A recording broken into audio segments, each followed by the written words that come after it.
When do you guys think that it was the last time you felt like you lived every second of the day? One of those times for me was college. I had two friends that I became very close with, and we loved to have fun, laugh, make jokes, and do some minor pranks from time to time. Towards the end of my sophomore year, the two of them, decided to play a prank on me, which I felt like it was so real. I ended up in tears. I know that's a surprise to many of you. After witnessing my reaction, they felt like total jerks, which they were. And I know that Jesus says we need to turn the other cheek and move on, but I just wasn't at that maturity level yet. So a whole year went by, and for the next April Fool's Day, I decided I needed to up the ante. It's important to remember that if you want any April Fool's joke to really be successful, you have to have them believe in a false sense of reality. So I really went all out. Around Valentine's Day, I made up a fake boyfriend from back home, somebody that they had never met. Over the next month and a half, I proceeded to make fake phone calls to myself in their presence, fake texts. I sent myself flowers and cards. It was the best boyfriend I ever had, really. And to top it off, I staged an engagement with a $10 cubic zirconia ring from Walmart and a stand-in fiance. There you go. And they thought it was really real. Yes, this is the person you've chosen to be on your leadership team here, okay? They don't have these questions in the background check process. The beautiful thing was I had so many family members and friends involved on this prank that when it was finally April Fool's Day, because I let them really fester in that for a couple of days, my two friends, when I told them, they were shocked, confused, and slightly mad at me. I had decided to make them a video helping them understand all of my antics, and at the end, I had 25 different people saying to them, April Fool's Day. There is that saying that it says it takes a village, and it can be true in more ways than one. The church for me is like that village. It is a bunch of people that come together, they rely on each other, we laugh with each other, and we walk through hardship. And it's just like this series of trail mix. There are some of us that are sweet, some of us that are a little salty, and as for me, I'm a little nuts, okay? When you are a part of a village, you get to know each other and realize that there are a lot more similarities to us than there are differences. So this month, what we're doing is we're walking through different key verses and dissecting how that applies to our lives. Our verse today, it comes from the book of Philippians, which is directed to this village of people. The Apostle Paul, while he was in prison in Rome, he wrote to the church he had planted almost 30 years after Jesus had died on the cross. They held a very special place in his heart, and he just really connected with them.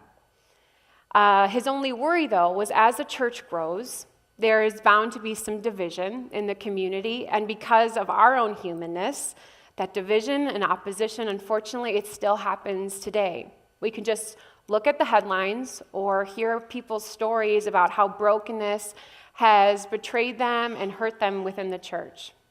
Paul wanted to encourage them to keep going, and he writes this in Philippians 1:27. Conduct yourselves as true and worthy citizens of the anointed gospel, so that whether I make it or I don't make it to see you, I will at least hear that you continue to stand united in one spirit, single-minded in purpose, as you struggle together for the faith in the gospel. Well, Paul needed to clarify to them that they are true and worthy citizens in his letter. And during that time, there was this division between the Jews, the Israelites, and the Gentiles. And all that means is if you were a Gentile, you were not born into the Jewish faith. After a while, some of the Jewish people like to hold that over others' heads. And you can imagine if we were placed in Jesus' settings today, we would all be considered the Gentiles. And after Jesus' death, there was the start of the Christian church, and you can just imagine these two worlds colliding of people. But like any marriage, there are laws and traditions, and there's going to be questions and hardships to work through. And I'm sure people on either side, Jews or Gentiles, questioned if they are worthy to be a part of this church. This isn't the first church to ever experience this. The Apostle Paul also writes in his letter to the first church in Rome, "For there is no difference between Jew and Gentile. The same Lord is the Lord of all, and richly blesses all who call on him." So even though we are the same in God's eyes, I'm sure we've all had that feeling of inadequacy when someone has made us feel that way. Otherwise, it's something that we just struggle with on our own. It's like playing a game at recess. When I was in second grade, there was this game, I don't remember what it was called, but you had to have a line of kids, and there was one person in the middle. They call out a color, and you had to try to run across the field without getting tagged. Well, during winter, my dad had bought me this pretty awesome coat. At least I thought it was awesome. It was puffy. It was really warm. It was pretty hip, but it was also mustard yellow, okay? And nobody really wears a mustard yellow coat in second grade. So it was the worst when we played this game at recess, because if the person in the middle was smart enough, they would say mustard yellow, and then there I was, singled out. I had to run across the field. Whatever the game is in real life, nobody wants to be singled out. Inadequacies, shame, past hurts, they can easily reveal the cracks that we have in our soul. Does anybody remember the Brady Bunch episode where Carol, the mom, told the kids, "Don't play ball in the house"? Anyone? Well, spoiler alert, it has been 30 years, so if you haven't seen it now, I doubt you will, okay? Well, of course, the kids play ball in the house and they break Carol's vase. They try to glue it back together, but it just breaks again, hence the whole premise of that show.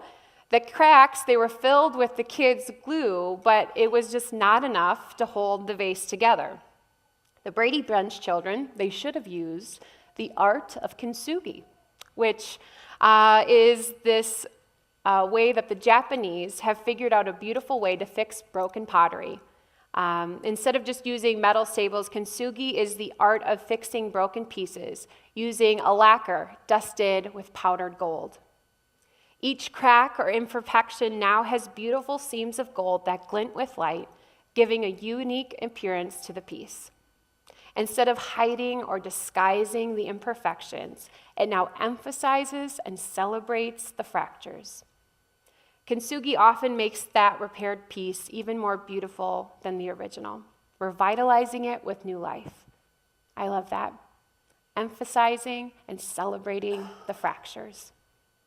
It doesn't have to be Jew or Gentile for us. Whatever reason, we are like that broken piece of clay.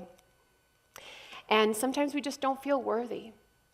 In the book of Jeremiah, the author talks about a potter and his clay, and how God, who's this potter, takes the ball of clay, us, and he molds it into his liking. And even when we are finished, there are still going to be those times that we have cracks and fractures that add into our lives. But what does God do? He just fills in those deep places with himself, with gold. And he sees us as true and worthy citizens. Once we begin on that path to realize that we are worthy, we are able to see ourselves in new eyes, the way God views us. How each one of our cracks are of gold, and they're part of the bigger picture.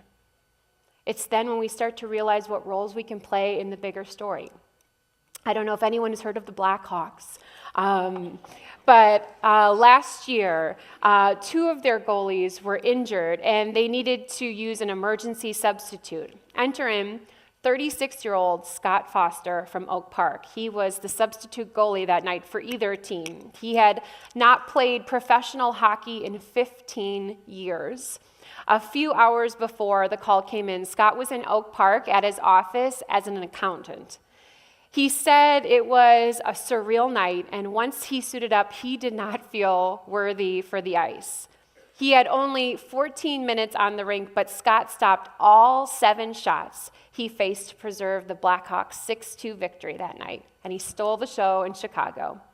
A 36-year-old accountant who hasn't played in 15 years took on the role as MVP. Scott could have let that unworthiness hold him back, and Satan, he loves that when we do that to ourselves. He wants us to stay in that mindset, but God, he doesn't want us to stay stagnant and fearful. He wants us to flourish despite our flaws.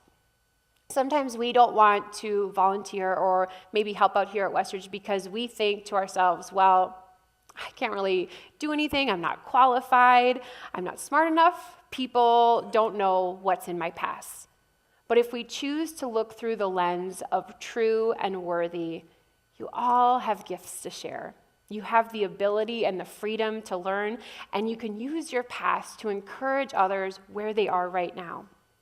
So here's just a few examples that maybe you haven't thought of. Maybe you like the technical side of things. You don't maybe get to do that in your day job. You could join the lighting and technical team, Media Arts. They provide us this experience every week with all of these lights and sounds and graphics, just that we can have this time of worship.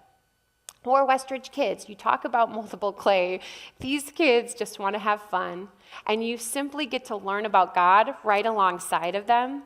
And there is no Bible degree required. They just need to be present. My mom the other week asked Edie what she thought about her teacher, Miss Rosemary, if she liked her. And she said, "Oh, Mom, no, I don't like her. I love Miss Rosemary." And we have so many sweet kids in there, and they just would love just to have you be a part of their lives. Or being part of a community group. You know, your story, it matters. And when you feel safe to share, it allows other people to learn and grow in their own relationship with God. I could go on about pretty much any facet here because everyone has a role to play here at Westridge, and we always encourage you to find an opportunity to do that here or within your own community of people. Once you find that, though, we need to go forward in humility, patience, and love. And in turn, it provides an atmosphere that engages others, and people, they just want to be a part of it. Paul goes on to say that we need to continue to stand united in one spirit. We are human, we have sin in our lives, and that unity can easily be broken because of our own selfishness, control, and that golden rule Lance talked about 2 weeks ago. So there's two things that come to mind for me. It's first, unity. It needs to begin with us, between ourselves and Jesus. That goes back to that worthy piece, is that what we just talked about is building our focus towards Christ. So when we look at our own lives, are we continuing to stand united with him daily, or do we always end up in the driver's seat instead? It's hard because we think we can do life on our own terms. And I am the first to admit that. We just need to remember to simply ask him for help and guidance when we are in those hard spots. Sitting at a traffic light, at a heated conversation, just at your desk, folding laundry, taking a shower, something as simple as taking any of those moments and just drawing that back up to Christ through our joy and our stress and our pain. Secondly, if there is not unity between us and God, it's a challenge for us to all come together as a church and unify. And I'm also talking about the worldwide church. If we're truly united in one spirit, we're not worried about what the most correct Bible version is or what worship song we're singing. Because if we come together in one spirit, we are focusing on loving as Jesus loved, building our world up and not dividing it. The second we let this be about people and man-made rules rather than keeping the focus on him, that's when it can get sideways.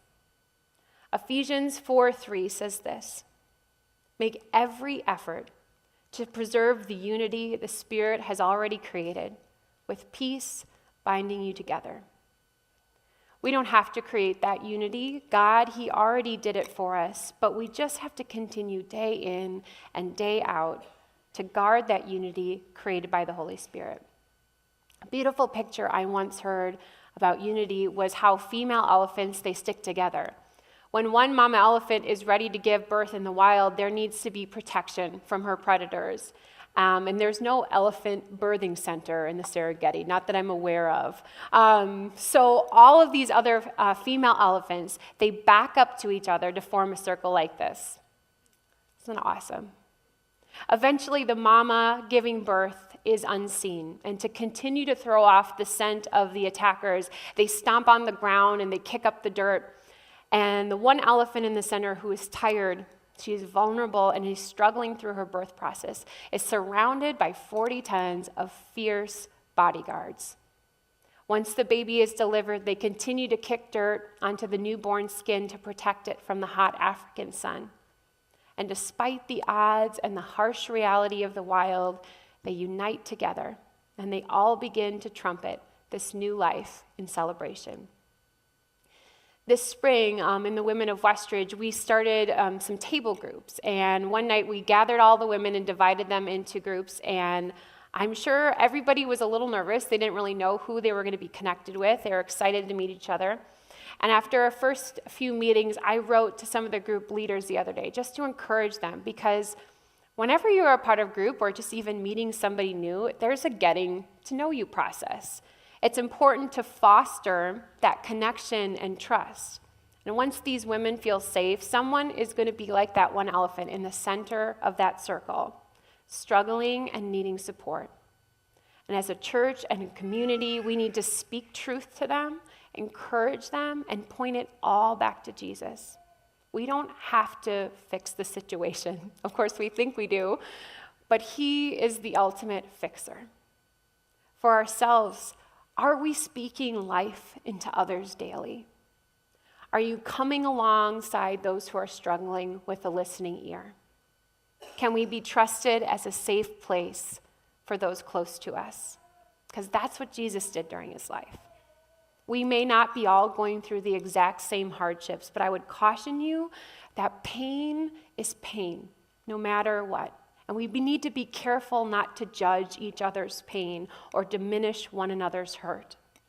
When we do that, we are not uniting with each other, and at some point in our lives, we're all going to be at the center of that circle, needing that support. Authenticity is what we need in order to bring us to connect us together and put us in a way we've never imagined. Jesus, in His ministry, He was right there, meeting people in their pain. The adulterous woman at the well, people who lived their life in shame because of their physical condition, even right up to the cross where Jesus, He listened to the criminal right next to Him while He was hanging on the cross. He listened to each and every one's struggle, and He walked with it through him together. For me, one season I felt like people walked beside me. When our daughter Edie was a year old, we had lost a baby. It was early on, and I didn't really share it with anyone, but I remember coming to church that following Sunday. We were still very new here. We didn't know a lot of people, and I remember Darren came up to me in the cafe and casually asked how I was doing, and of course, I let everything out, and he kindly encouraged me. And later that morning, Norm Whitney, he's no longer with us. He just listened to me as I cried my eyes out, and he just prayed with me. And I know neither of them have ever been pregnant, at least we can hope so. But I know that they have experienced struggles and burdens in many other ways. And so that's one of the reasons why Eric and our family is a part of this place, because we want to be in a community where we are not afraid to walk alongside others in hard, cracked places. Paul ended the verse with this: as you struggle together in faith of the gospel. Paul understood it as he was chained to a table under house arrest, a man who ended up martyred for his faith. And if you don't think Paul's burden was enough, just take a look at Jesus. Before he was arrested, he spent his time praying in the Garden of Gethsemane, weeping, asking God if it was his will just to please take what was coming away. Jesus, he understood the struggle, the scary possibility of what was to come, the uncertainty of what would happen, to carry all of our burdens onto the cross and face the agony of death. Hebrews 12:2 says this: for the joy set before him, he endured the cross. For the joy set before Jesus, Jesus endured the cross. It was a horrible thing he had to suffer through, yet joy was set before him because he knew exactly what the gospel meant. What a joy it would be to give those who feel like they don't belong, that they're not enough, that they're flawed and they're cracked. The joy of uniting people together here on earth because his death allows us to continue into eternity. The joy of enduring the cross so that our struggles are only on this side of heaven. He fully knew the joy set before him. As we go into this week, remember that you are true and you are worthy. Encourage that to yourself or to others. Find some space to build up that unity with him and in your community. Your struggle is very real. The Christian life, it's not easy, but we can have the joy of knowing that this is not the end. That whatever happens, we can be a part of a community that carries our burden together with him.